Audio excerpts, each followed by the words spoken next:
when the officer fired. Based on his description of events, would there potentially be justification to shoot this man?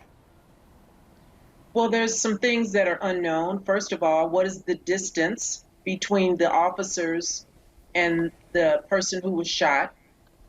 Would he be able to reasonably reach an officer if he fired the taser? First of all, is the taser even operable? You know, there's so many things that we don't know. Now, listen, a taser is not a deadly instrument for officers. And so what comes to mind as I'm listening is that perhaps maybe the officers could have set up a perimeter. This is something that we did all the time when I was working patrol as an officer and as a supervisor. When someone would flee, you set up a perimeter and you give a description and direction of travel and you try to contain that person. And so if this is just a matter of he's got my taser, I get why you're mad and maybe a little embarrassed that that could happen. But was it necessary to use deadly force against someone who's running away from you with your taser?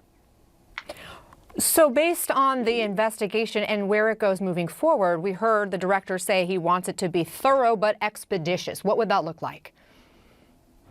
Well, they're going to take their time because, listen, this is a hot button issue right now. And, you know, there's a certain element out there who think police should never use deadly force. Deadly force is inherent to police work.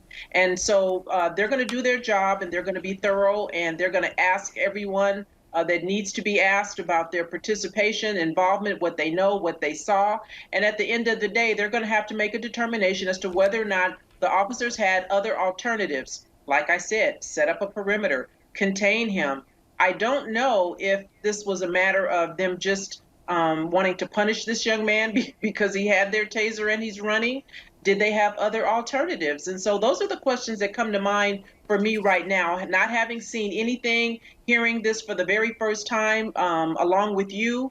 But it sounds like there were other alternatives that the officers may have had an opportunity to deploy. And just to remind our viewers, this all began, according to the Georgia Bureau of Investigation, with a call to this Wendy's for somebody who was reportedly potentially inebriated and sleeping in the car of a drive-thru and was interfering with the business that Wendy's was having. So, Natasha, now we have the Georgia NAACP branch calling for Atlanta's Police Chief Erica Shields to be terminated immediately. Is there any update on that? Well, there is not at this time. And in fact, some of the protesters that we saw outside of the Wendy's location were specifically chanting about where is the mayor on this? Where is the police chief on this? They were really hoping to hear from the city. And I think the NAACP here also echoed those sentiments. They're really questioning this silence so far that they're getting from city leaders. So we're waiting to see how that may play out. We may hear from city leaders throughout the day. And we've, of course, asked for a response from the mayor's office as well.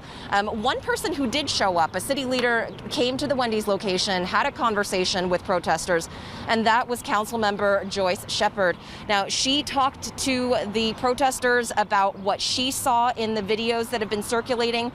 From what she sees, it is her opinion, she said, that this man did not need to be shot. That is her strong opinion that this did not need to happen.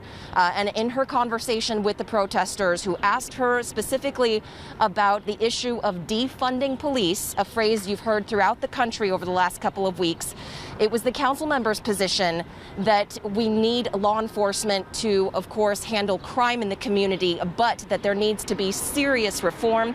And she is pointing to a task force here in Atlanta that is designed to do just that.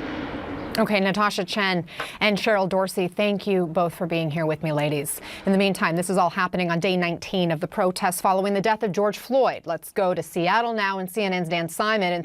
And Dan,